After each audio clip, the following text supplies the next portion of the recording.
Perkenalkan, nama saya Rohana Malang. Saya dari Prodi Akuntansi.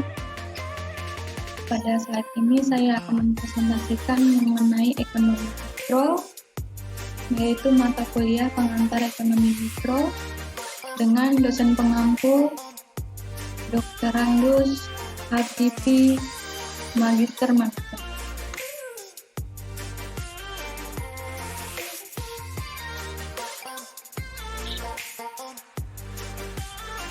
Pengertian ekonomi mikro. Ekonomi mikro adalah ilmu ekonomi yang khusus dipelajari perilaku konsumen dan perusahaan, serta penentuan harga-harga pasar dan kuantitas faktor input, barang dan jasa yang diperjualbelikan. Ekonomi mikro adalah mikroekonomi secara langsung berpengaruh terhadap pengambilan keputusan dalam hal penawaran dan permintaan barang atau jasa. Sehingga dari definisi ekonomi mikro memiliki tujuan utama bagi perusahaan, yakni untuk menganalisis pasar dan bagaimana mekanismenya untuk membentuk harga, relatif produk, dan jasa. Beberapa aspek analisis dalam ekonomi mikro adalah yang pertama, analisis biaya dan manfaat. Yang kedua, teori permintaan dan penawaran. Yang ketiga, elastisitas. Yang keempat, model-model pasar. Yang kelima, industri. Yang keenam, teori produksi. Yang ketujuh, teori harga. Adanya peran ekonomi mikro dalam bisnis dapat membantu menganalisis kegagalan pasar dan menjelaskan secara teoritis kondisi dalam pasar persaingan sempurna. Ekonomi mikro ini menganalisis bagaimana berbagai keputusan dan perilaku tersebut mempengaruhi penawaran dan permintaan atas barang dan jasa yang akan menentukan harga, menentukan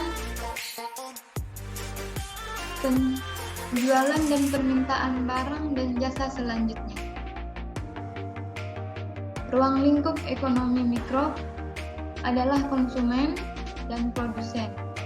Dalam dunia ekonomi, produsen dan konsumen ini adalah individu-individu pada rumah tangga, masyarakat, organisasi, atau perusahaan. Ekonomi mikro mengkaji perilaku penjual dan pembeli, termasuk interaksi keduanya dalam pasar faktor produksi. Ruang lingkup ekonomi meliputi beberapa hal, yaitu yang pertama, permintaan, penawaran, dan keseimbangan harga pasar. Yang kedua, elastisitas, permintaan, dan elastisitas penawaran. Yang ketiga, teori perilaku konsumen. Yang keempat, teori produksi, biaya produksi, penerimaan produsen, dan laba. Yang kelima, pasar persaingan sempurna. Yang keenam, pasar monopoli. Yang ketujuh, pasar oligopoli. Yang kedelapan, pasar persaingan monopolistik. Yang kesembilan, permintaan akan input. Yang kesepuluh, mekanisme harga dan distribusi pendapatan. Selanjutnya, tujuan ekonomi mikro. Tujuan ekonomi mikro adalah melakukan analisis terhadap mekanisme pasar yang membentuk harga relatif kepada produk barang dan jasa, serta alokasi dari sumber terbatas di antara banyaknya penggunaan alternatif, dan juga melakukan analisis kegagalan pasar, yaitu saat pasar gagal dalam memproduksi hasil yang efisien, dan menjelaskan sebagai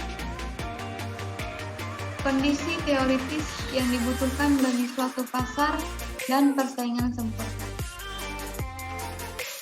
Teori ekonomi mikro. Analisis ekonomi mikro atau mikroekonomi terbagi menjadi 3, yaitu yang pertama, teori harga. Harga digunakan sebagai dasar untuk menganalisis interaksi antara penawar dan permintaan barang atau jasa yang ada dalam pasar serta faktor yang dapat mempengaruhinya. Analisis dilakukan terhadap pasar sebagai berikut. Proses pembentukan harga, faktor-faktor dapat mempengaruhi perubahan permintaan dan penawaran. Hubungan antara harga permintaan dan penawaran, bentuk-bentuk pasar, konsep elastisitas permintaan dan penawaran. Yang kedua, teori produksi. Teori produksi juga digunakan sebagai dasar untuk melakukan analisis biaya produksi dan tingkat dari produksi. Analisis dilakukan terhadap semua yang berhubungan dengan biaya produksi barang dan tingkat produksi yang paling menguntungkan bagi produsen. Kombinasi yang dari faktor produsen yang harus dipilih oleh produsen untuk mendapat keuntungan maksimal. Yang ketiga, teori industri. Teori industri bertujuan adalah untuk melakukan analisis ekonomi mikro terkait dengan upaya tenaga kerja, besarnya bunga yang dilakukan kepada pemilik, dan besarnya keuntungan yang didapat oleh produsen. Komponen ekonomi mikro dalam bisnis. Dalam bisnis di bidang ekonomi mikro, 3 komponen utama yang harus dipahami. Yang pertama, interaksi di pasar barang. Jika dilihat dari segi ekonomi mikro, perekonomian terdiri dari berbagai pasar, termasuk pasar barang. Aktivitas menawarkan di antara penjual dan pembeli, sehingga terbentuk kesepakatan harga, termasuk interaksi pasar barang.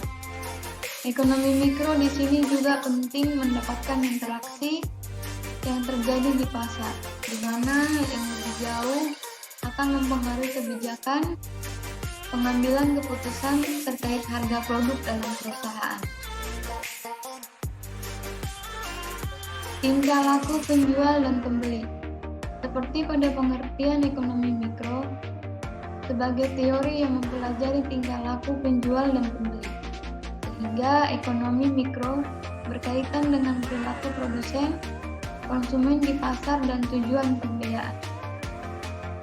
Ekonomi mikro membahas bagaimana konsumen harus memenuhi kebutuhannya dengan pendapatan yang dimiliki, sementara produsen berupaya untuk mendapatkan keuntungan maksimal. Interaksi di pasar. Dalam hal ini, ekonomi mikro menjelaskan teori tentang interaksi konsumen, produsen yang melibatkan faktor-faktor produsen seperti sumber daya alam, sumber daya manusia, modal, dan kewirausahaan. Peran ekonomi mikro dalam bisnis. Dari komponen-komponen utama tersebut, sehingga ekonomi mikro sebagai teori di pasar berpengaruh terhadap perusahaan. Beberapa peran ekonomi mikro dalam bisnis atau perusahaan diantaranya. Yang pertama, merumuskan kebijakan.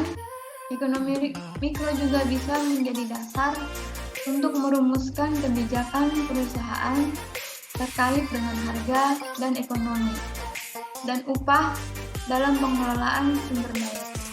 Dengan adanya ekonomi mikro bisa dijadikan sumber informasi untuk mempelajari interaksi di pasar dan bagaimana campur tangan pemerintah sehingga dapat membentuk kebijakan perusahaan yang strategis dan inovatif. Yang kedua, menyusun prediksi. Dari pengertian ekonomi mikro sudah dijelaskan, yakni sebagai sumber informasi interaksi di pasar, sehingga dengan adanya ekonomi mikro, maka perusahaan dapat menyusun strategi atau prediksi untuk kedepannya. Ekonomi mikro bisa membantu memprediksi kemungkinan yang akan terjadi di pasar, misalnya dalam hal tren produk. Yang ketiga, memahami perilaku konsumen. Dengan melalui ekonomi mikro, maka secara tidak langsung perusahaan dapat memahami bagaimana kebutuhan konsumen. Tentu saja ini akan berpengaruh terhadap kemampuan produk atau jasa bisa bertahan di pasar. Yang keempat, mengetahui perputaran barang. Ekonomi mikro bisa menjadi alat untuk mengetahui perputaran produk jika ingin bertahan di pasar. Maka perusahaan harus mengawasi produk yang dijual tetap berada di jalur tujuan dan menghindari kecurangan dari pesaing. Yang kelima, meningkatkan produktivitas perusahaan. Produktivitas perusahaan dapat tercapai dengan dorongan berbagai aspek seperti SDM yang berkualitas, produk yang terjamin kualitasnya, dan lainnya. Sehingga dengan meningkatnya produktivitas bisa meningkatkan keuntungan perusahaan secara maksimal. Demikian mengenai ekonomi mikro. Terima kasih.